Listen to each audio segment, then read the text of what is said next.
Penguin Random House Canada presents Rusholme Road by Laurie Lansens. Read for you by Rachael Crawford.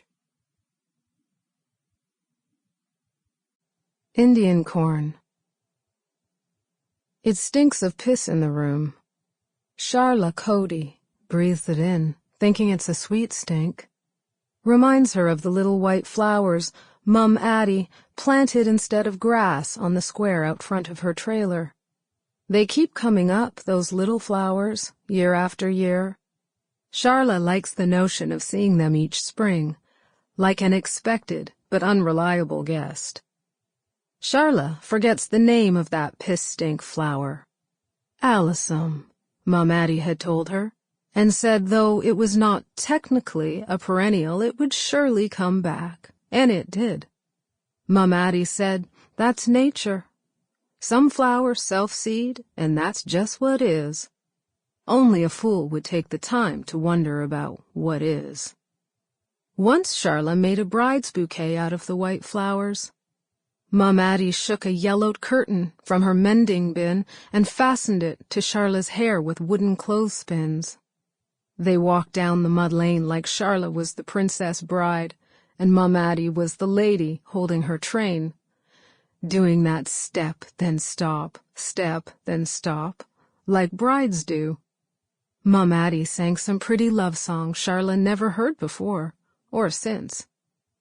At 5 years old, Sharla still pissed the bed when she got lonely. Mum Addy'd cluck her tongue, but never smack her. Both of them half asleep, she'd wipe down Sharla's parts with a scratchy wet rag that used to be a brown sock. Then she'd take her back down the skinny hall to her own musky bed to sleep the rest of the night.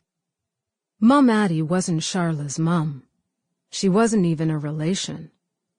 She was an old, cigarette-smoking colored lady from the mud lane of the Lakeview Trailer Park, 20 miles outside of Chatham, Ontario.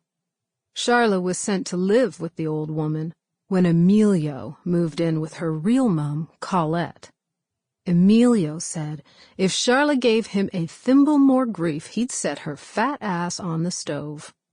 After that, Colette walked over to the mud lane and started knocking on doors.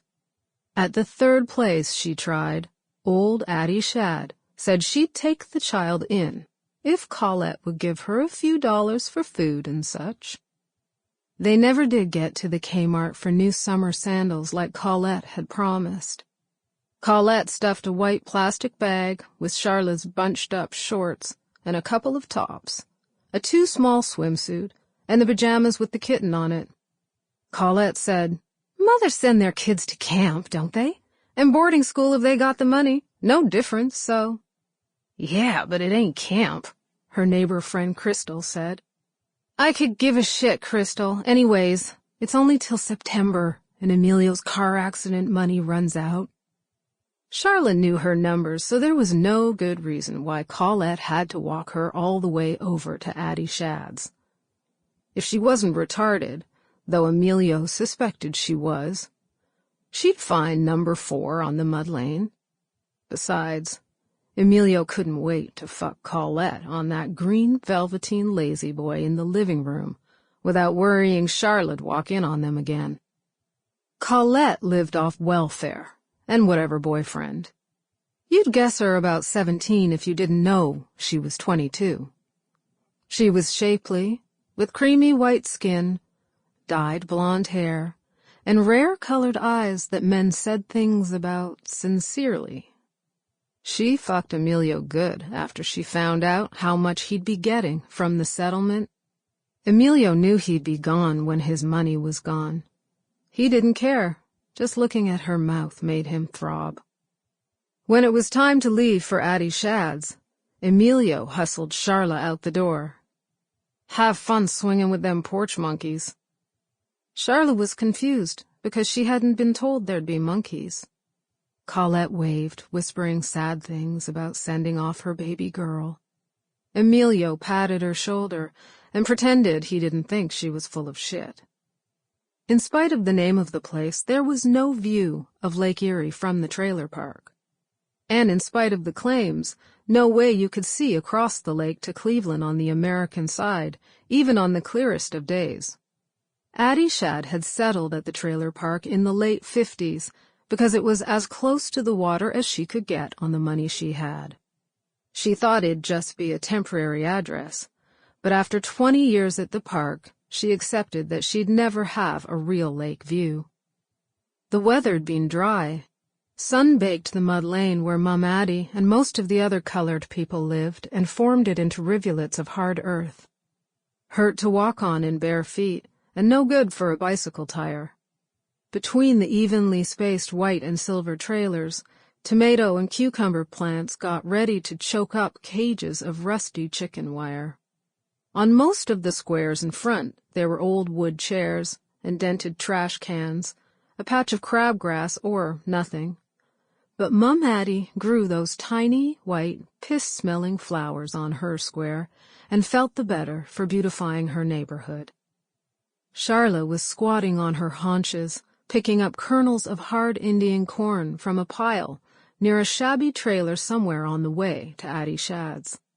She knew she was stealing the makings of some child's necklace because each red or purple or golden kernel already had a neat hole in the middle from a needle pierce.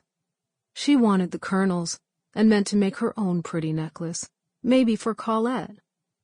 As Sharla pinched the corn gems out of the dust and dropped them into her white plastic bag, she imagined her necklace and how it'd be admired.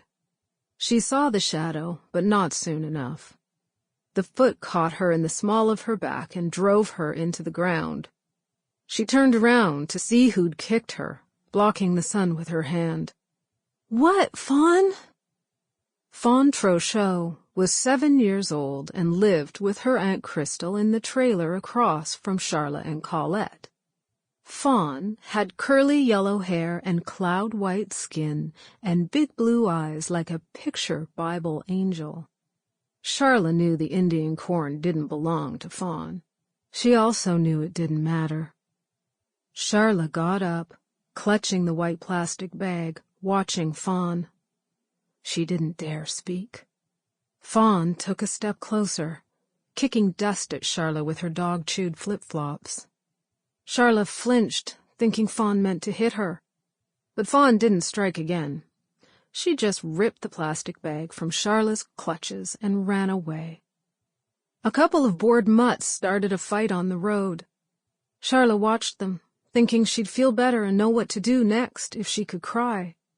But Sharla didn't cry, ever, and she had no sense of why. Colette knew why. It happened when Sharla was almost 2 years old. She'd been an early walker but didn't get out of her crib much, so she'd lost her head start. She had a few words. Mummy, bottle, stinky, lighter, juice. Colette's boyfriend at the time, Wally, was a huge man with shoulders so wide he had to duck and go sideways to fit through the trailer door. Sharla recalled him coming into her tiny baby room, filling it up like water in a glass, with his yeasty breath and cigarette hair. It was a late fall day, smelling of Macintosh apples and maple leaf fire. Baby Sharla shuffled to the back of the crib, grinding the nipple of her empty bottle with her tiny white teeth. Wally'd come to get something from the room. He stumbled in all his bigness, and banged his shin hard on the edge of the old crib. He screamed, "Jesus fuck, Colette!" raised his leg, and kicked the rickety crib like he wanted to send it through the wall. Little Sharla had been steadying herself with her hand on the edge of the crib, and when Wally kicked it, her chubby brown fingers got slammed between the crib and the wall. Colette came in, fierce about the noise and the screaming.